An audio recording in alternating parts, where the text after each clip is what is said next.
Hai, Assalamualaikum warahmatullahi wabarakatuh. Selamat datang di video perkenalan saya. Perkenalkan, nama saya Andi Ahmad Kurnia. Saya berasal dari kampus AK Manufaktur Bantai atau Akom Bantai. Prodi yang saya pilih adalah TNI atau Teknik Instalasi dan Listrik. NIM saya 23 TNI 200. Baik, mari kita lanjut ke video materi saya. Terima kasih. Oh ya. Oke, baik. Assalamualaikum warahmatullahi wabarakatuh. Kembali ke materinya. Kembali ke materi kita yang akan saya jelaskan, yaitu hukum Ohm.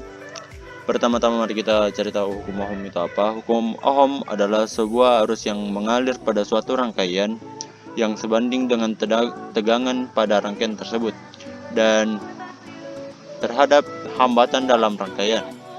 Rumus dapat dituliskan sebagai I sama dengan V per R, di mana I adalah arus, V adalah tegangan atau volt, dan R adalah hambatan atau resistor. Saya sudah menyiapkan sebuah rangkaian yang bisa Anda lihat. Benda yang saya siapkan adalah sebuah beban, yaitu lampu dengan hambatan 10 ohms dan sebuah baterai dengan tegangan 10 volt.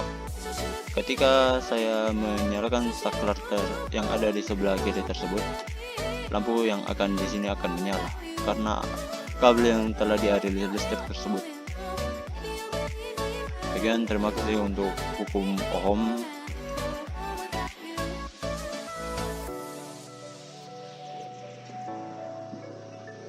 Materi selanjutnya adalah daya. Dalam konteks listrik dapat dijelaskan dengan rumus P sama dengan I per V, di mana P adalah daya, I adalah arus listrik, dan V adalah tegangan.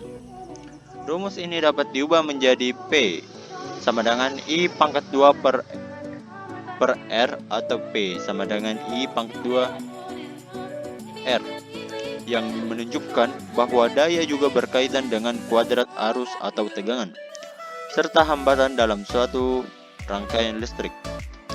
Satuan daya adalah watt. Daya dapat digambarkan dengan seberapa cepat energi listrik diubah atau digunakan dalam suatu perangkat atau rangkaian listrik.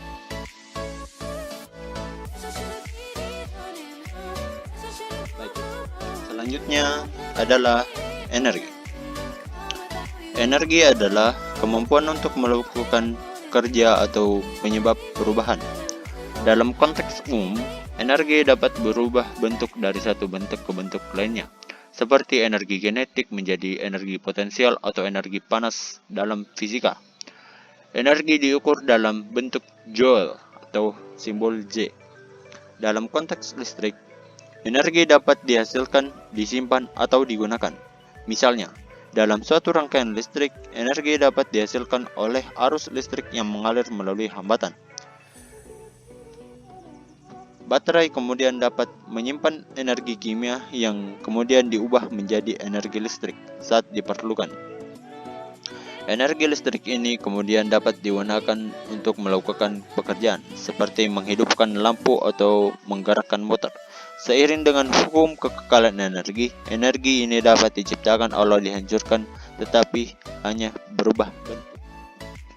Jadi energi dapat ditampung dalam sebuah baterai seperti contoh yang ada di video ini. Ada sebuah baterai yang mempunyai energi di dalamnya.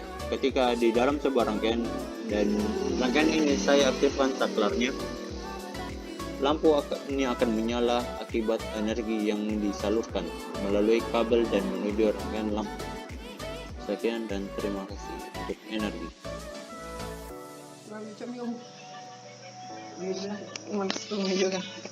Baik, kita lanjut. Selanjutnya adalah hukum Kirchhoff arus. Hukum Kirchhoff arus juga dikenal sebagai hukum Kirchhoff pertama. Ia menyatakan bahwa jumlah total arus yang masuk ke satu titik persimpangan dalam satu rangkaian listrik sama dengan jumlah total arus yang keluar dari simpul tersebut. Dengan kata lain, arus adalah besaran yang terjaga dalam satu simpul. Ini adalah simpul yang masuk dan ini adalah simpul yang keluar.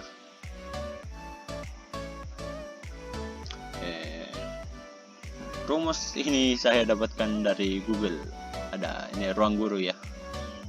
Secara sistematis, hukum Kirchhoff arus dapat dimasukkan sebagai sigma I masuk sama dengan sigma I keluar. Sigma I yang masuk sama dengan sigma I yang keluar. Di mana sigma I masuk adalah jumlah total arus yang masuk ke simpul dan sigma I keluar adalah jumlah total arus yang keluar dari simpul. Ini adalah jumlah total masuk yang keluar dan dua ini adalah jumlah total sigma yang keluar. Hukum Kirchhoff berdasarkan pada prinsip kekekalan muatan yang menyatakan bahwa muatan tidak dapat diciptakan atau dihancurkan, hanya dapat dipindahkan. Oleh karena itu, jumlah muatan yang masuk ke suatu simpul harus sama dengan jumlah muatan yang keluar dari simpul tersebut. Hukum ini merupakan dasar analisis rangkaian listrik yang kompleks.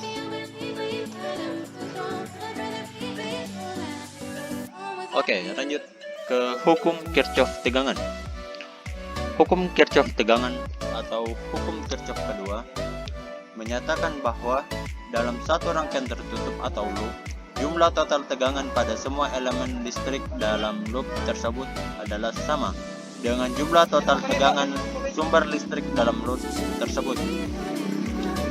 Ini adalah contoh rumus yang saya dapatkan dari Google, satu artikel dengan hukum Kirchhoff 1. Secara sistematis, hukum Kirchhoff tegangan dapat dirumuskan sebagai sigma volt sama dengan sigma IR, di mana sigma V adalah jumlah total tegangan, sigma I adalah jumlah total arus dalam loop, dan R adalah resistansi total dalam loop. Seperti yang tercantum dalam rumus yang ada pada artikel ini, sigma E atau sigma V adalah jumlah sumber atau arus volt, sigma IR adalah jumlah penurunan arus atau tegangan volt, I adalah arus listrik, R adalah hambatan. Jadi, sigma V tambah sigma IR sama dengan 0. Jumlah aljabar benda potensial atau tegangan pada suatu rangkaian tertutup sama dengan 0. Hukum ini berdasar pada prinsip kekekalan energi yang menyatakan bahwa energi tidak dapat diciptakan atau dihancurkan, hanya dapat berubah bentuk dengan sedemikian. Jumlah energi yang diberikan oleh sumber tegangan dalam suatu loop harus sama dengan jumlah energi yang dihabiskan oleh elemen resistif dalam loop. Hukum Kirchhoff tegangan digunakan untuk menganalisis tegangan dalam rangkaian listrik yang lebih kompleks dan membantu dalam memahami distribusi tegangan dalam berbagai rangkaian. Sekian materi yang bisa saya sampaikan pada video kali ini. Saya tahu video saya mempunyai banyak kekurangan ketika banyak sesuatu yang saya sampaikan yang tidak enak dalam pernyataan. Mohon dikritik, mohon diberitahu. Lebih dan kurangnya mohon dimaafkan. Wabillahi taufiq wal hidayah. Alhamdulillahirabbil alamin. Assalamualaikum warahmatullahi wabarakatuh.